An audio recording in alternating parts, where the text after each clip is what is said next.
Olá pessoal, tudo bem com vocês? Muito boa noite. Eu sou o biólogo Igor Maquieira e você está aqui no meu canal, o Ciência e Meio Ambiente. Muito grato pela presença, pela sua participação e pela sua inscrição. Olha só que assunto bacana. A onda de calor na Antártica. Vamos entender aqui o que causou isso? Vem comigo, vamos junto. Garanto que você vai gostar. Vamos lá.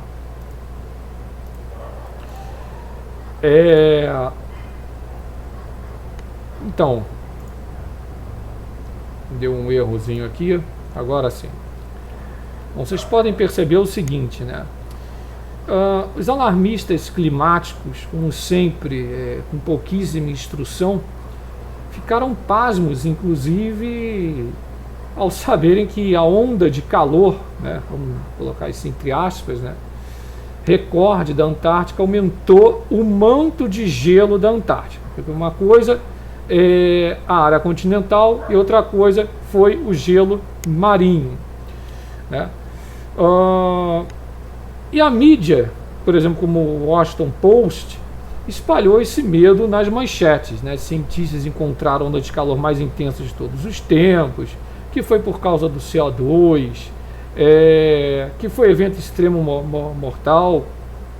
Na realidade, essa onda de calor de março de 2022, ela elevou realmente de forma extraordinária as temperaturas locais lá na localidade Adome C, acima da média de março de 2022 em 40 graus Celsius. Então eles colocaram que a Antártica aumentou 40 graus Celsius, né? Parece que bateu 40 graus na Antártica. Não foi isso. O que acontece é que a temperatura baixou.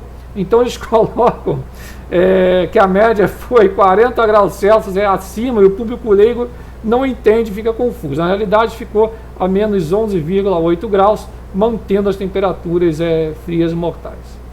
Mas essas narrativas climáticas dos meios de comunicação sugeriram que foi uma coisa antropogênica, enfim, toda aquela papagaiada. No entanto, recentemente, um grupo de cientistas climáticos objetivos acabou de publicar o seguinte, né, a publicação de Willy et al. 2024, The Extraordinary March 2022 Antártica. Então, o que acontece, né? Heat wave. Então, justamente a onda de calor, isso foi dividido em dois estudos, que é o link que está aqui, tá? Eu já vou abrir as imagens, já vou comentar, né? É acessível, ele está acessível esse link aqui, e eu coloquei da melhor maneira para vocês compreenderem, né? Isso revelou toda a dinâmica climática natural que produziu aquela, entre aspas, onda de calor.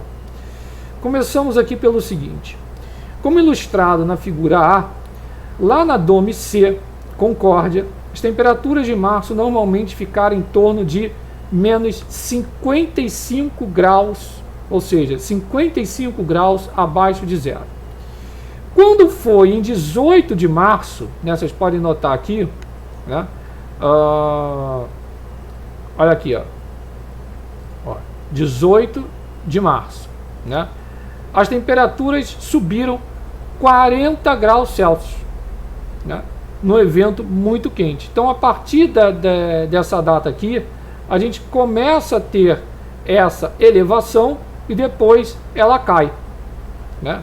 Ou seja, aliás, depois ela começa a cair, quando eu digo cair, justamente para as temperaturas extremamente negativas. Mas o que ocasionou isso? Vamos lá, né, de sair de menos 55 para menos 11,8.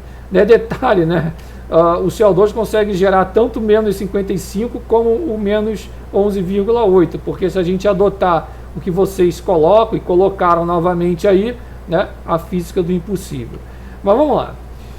Embora a Antártica seja conhecida como o deserto polar,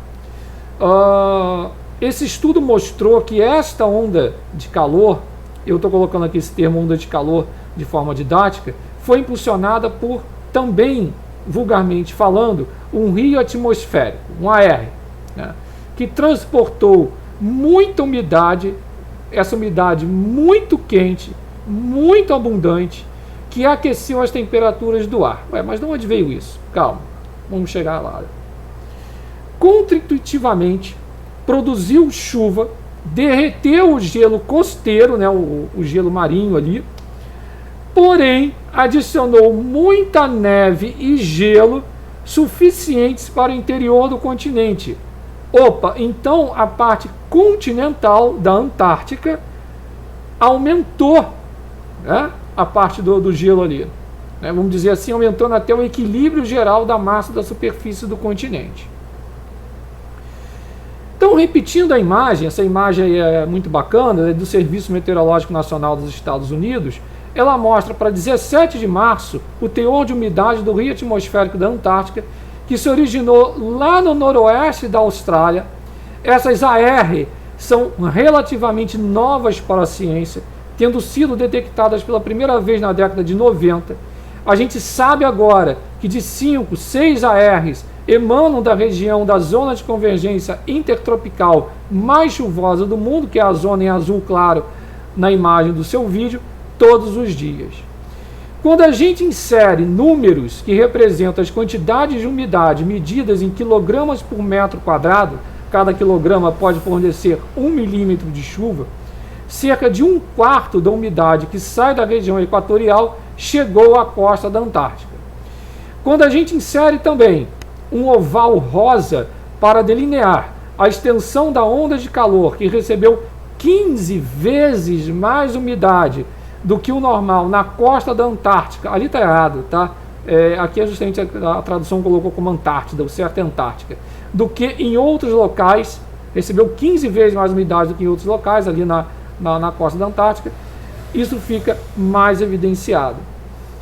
E embora essa transferência de calor e umidade é uma dinâmica importante, que normalmente contribui para equilibrar até o clima da Terra, conforme mostrado nesse gráfico C, na imagem C, os trópicos absorvem mais calor solar do que liberam.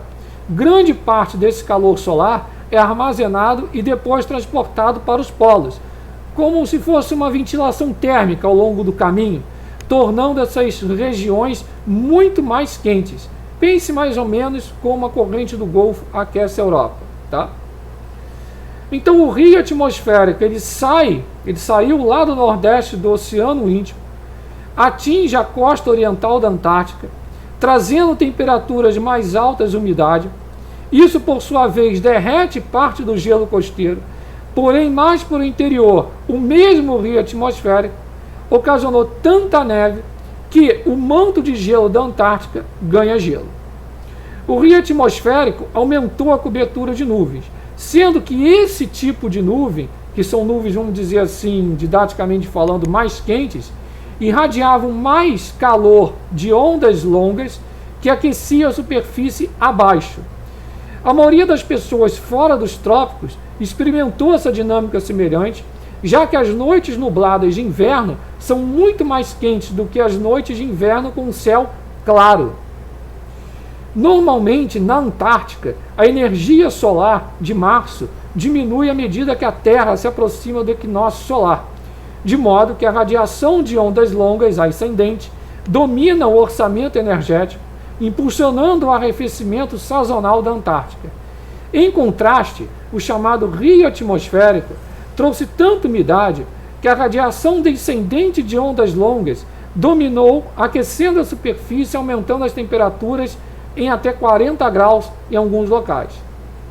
As correntes atmosféricas da época prenderam e circularam as nuvens resultantes, o que trouxe a grandes áreas do leste da Antártica a chamada onda de calor. E não para por aí. Demonstrou-se que duas dinâmicas climáticas naturais aumentaram a quantidade de vapor de água precipitável que forneceu umidade ao transporte fluvial atmosférico dessa região. Um deles foi o Laninha de 2022, durante o qual o evento dos ventos alísios levou mais águas aquecidas pelo Sol para o Pacífico Ocidental e o Oceano Índico e aumentou essa convecção. A oscilação de Madden-Julian, muito citada no meu outro canal, o Alerta do Tempo, também teve influência, pois aumentou ainda mais a convecção e a quantidade de vapor de água injetada, entre aspas, nessas cabeceiras do rio atmosférico. E aumentou o número de ciclones tropicais, que aumentaram, consequentemente, também a umidade. Estudos que examinam as tendências do vapor d'água precipitável do Oceano Índico, que a imagem é na sua tela, sugerem que as oscilações do Laninha explicam melhor as tendências do vapor de água precipitável que se correlacionam com o ENSO, mas não com concentrações de CO2.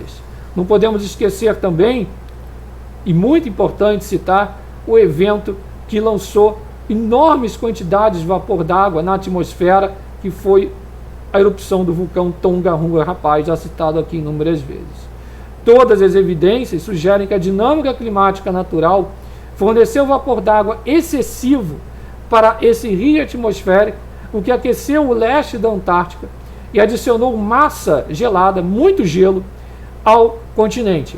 Este evento parece que educou cientistas climáticos e um pouquinho do público leigo, mostrando-lhes como a dinâmica natural conhecida pode gerar eventos de aquecimento extraordinários e por que a ciência não está totalmente resolvida, sendo uma coisa nova, como citado aqui, descoberta na década de 90.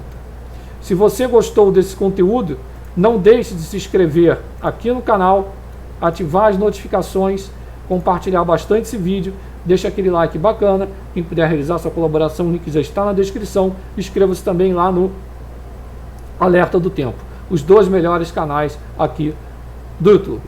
Forte abraço, tamo junto, fique na paz.